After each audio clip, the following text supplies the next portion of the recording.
Welcome to Spotlight. I'm your host, Rich Bontrager. Spotlight shines on extraordinary leaders, speakers, authors, and influencers that know who they are, along with the impact that they and their brands bring to clients around the world. Today, Bill Deboer will be our guest.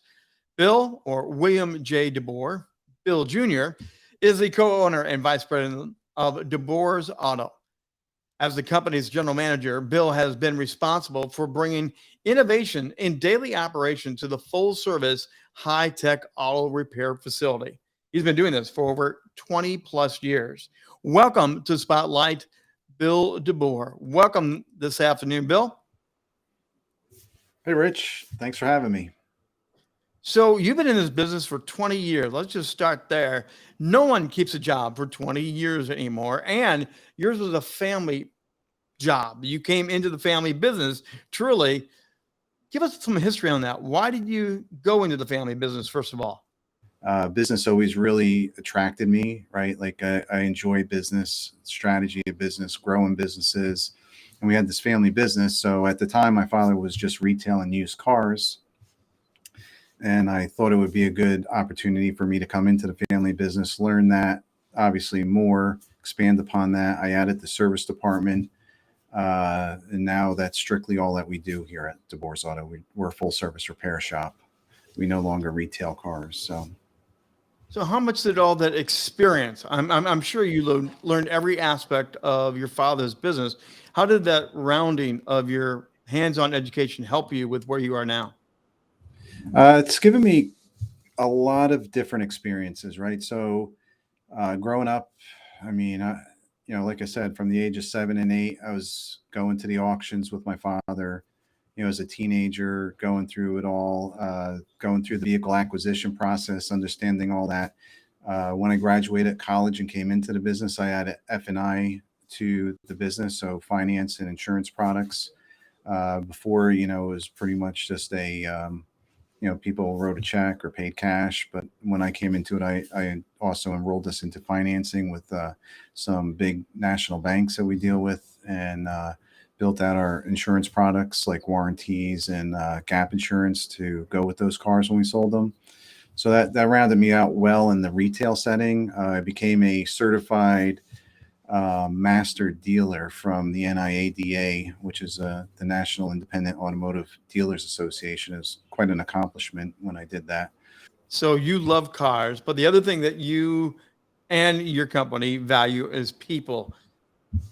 Well, it goes into our philosophy. So, at DeBoer's Auto, we help people live life uninterrupted. That's our motto, and we do everything in our business to support that. So, loaner vehicles, pickup and deliveries. When we get into the fleet management aspect of it, we track the vehicles with GPS stuff. We get their mileage data. We forecast when they're going to be due for the next services. We're proactively engaging with them to schedule those vehicles in and make sure that they're all up to snuff on their services and maintenance, so they don't have any major breakdowns or issues.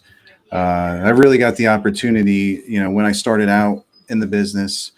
They had recently opened an enterprise rental car office in Hamburg at the same time, which we began servicing them, and we did so for over 20 years. And that was a really good experience for us too, because we got to see how they manage their fleet. A lot of managing fleet is risk management more so than just taking care of the vehicles. So making sure that when somebody goes out in the car, that it's safe for everybody that's on the road. And it really helped me cut my teeth and get us to where we are today with the fleet stuff. So that's an area I'd never thought about, is that risk management side of thing. I understand running the cars, keeping them clean, upkeep, and all those things. But now the risk management side, what's the meat of that? Why is that so important to make sure that you put the client again first and think about the risk and the safety of them? So, I mean, it's really an afterthought for a lot of people out there. If they're busy in the day to day operating a business, and having a fleet is just, a means to an end for them, it's really a serious afterthought, and it really should be first and foremost, because all it takes is one car accident with a bus full of kids to have it turn into a major nightmare. And with the fleet management, or the risk mitigation, is making sure that you're staying on top of your safety inspections, making sure the providers that you're servicing with, not only do they have the proper insurance in place, but you're listed as an additional insured with them as well. So God Oh, forbid that happens, there's a fallback plan for the insurance. There's multiple entities that are insuring the what incidents could possibly arise. So what would you say is one of the premier reasons you are an expert? You are an authority in this fleet owner's manager area. business runs through my veins more than anything else, right? So the way I ended up in the car business was, this was my father's hobby. He grew up in the 60s. He had a passion for cars, drag racing.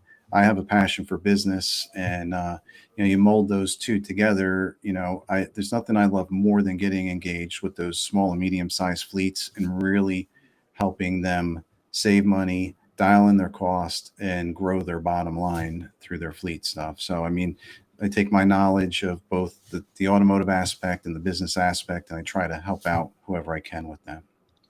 Well, you have a new credit to your long list of credits. You also have author now with this as well. Mhm. You have come up with the profitable fleet management for small and medium business. Did you ever think you would write a book about fleet management? No, but when I did think of it, it came out rather quickly. So I mean, it was a matter of just brain dumping all of our experiences, all the stuff that we normally do for our fleets on a regular basis, and just brain dumped it into a book. It's a nice quick read, right? So it's something that somebody could pick up and read within an hour or less, and really get a good set of tools, KPIs that they can take action on right away, whether they need to get their fleet under control or help fine tune what they have going on already. So the car industry has changed so much over the years, and I'm sure even the fleet area has changed. What are Yep. some of those changes? And second, what do you think through your crystal ball are some of those changes that might be coming? So, just coming out of COVID and going through the period that we've just gone through, it's been a huge problem for fleets. So there was actually, that huge inventory issue, and it's still lingering on today. So, like, even if you wanted to buy new trucks to put into your fleet, you couldn't, right? And then those people that weren't doing the maintenance got caught up and nailed with some very large repairs. So it just goes to reinforce the best practices that you should be managing on a day-to-day basis and a year-to-year basis to keep the fleet up to snuff, maximizing the useful life of your products, and then hedging your bets against whatever's coming down the road. I think it's very interesting going back we kind of began with here, but I think your passion for serving others, I think ranks probably pretty high in your business kind of Yes, scorecard, doesn't it? we're all about taking care of people here. I mean, usually fixing the cars is the byproduct of what we do, whether we're taking care of fleet businesses or our retail customers. I mean, that's what we're all about here. Well, and I think it even extends beyond your love of cars because I know you also are an Alpine patroller as a volunteer. So even when you're Yeah. not doing cars, you're still serving other people with their needs, aren't you? Yeah. There's a number of different volunteer positions I hold, and try to help out the community wherever we can. How much does that volunteerism, that passion for the community, play into how you lead your entire fleet management team? How much does that pour out of you? Pours out quite a bit, right? So we're involved with the domestic abuse shelter here, and we help take care of all their vehicles, like their clients that they're serving. So when they come in and they have vehicles that are broke down or in dangerous conditions, like, we help them out on the regular, always bring them in. Our whole team rallies behind them and make sure that we get these cars, we keep them on the road the best we can for them, and we usually do all that stuff for no charge for them. So we try out, the whole team. We do quite a bit for them. Where is fleet management going for DeBoer's Auto? Where's the next level up? What's around the corner? Well, getting back to like where it all started, like with my background, taking that class in high school, the big driver there was technology, right? And that's what kind of, like, I said, maybe I want to think about getting into this field of automotive and automotive repair. And at the time, and it still is, I mean, the technology is just ramping up, for the past 25 years. I mean, it continues to constantly change. You know, we're getting into electric vehicles now. You know, there's hydrogen powered vehicles that are on the horizon, autonomous driving. There's a whole lot of things that are going on. I mean, the biggest thing for us is that we train up and we tool up to stay ahead of all these things. And we're able to help out our customers all the time, help them live their life uninterrupted. Bill Deboer, great doing this conversation with you today. What would be your biggest thing you want to make sure that the viewers understand about fleet management and you and your special, unique approach to that? I think the biggest thing is just to control the cost around it. Make sure that they get a good handle on it. We have those KPIs that we put in the book. A lot of fleets, when I sit down with them, like we go in and we have an introduction, we sit down, we just kind of start talking about the fleet stuff. I mean, their minds are blown when we start talking about KPIs, like getting down to cost per mile, you know, what the total cost is when they acquire a vehicle, and you know, things that they don't really think about in their cost of doing business, and how if they take that vehicle and they maximize maybe a year or two more, how much money that adds to the bottom line for the business. I mean, it's incredible, so especially depending on how many miles they're putting on, obviously, because it just goes up exponentially. So Bill Deboer, and again, DeBoer Auto, we are going to have the information at the end of the show here. You'll be able to grab that and connect with them.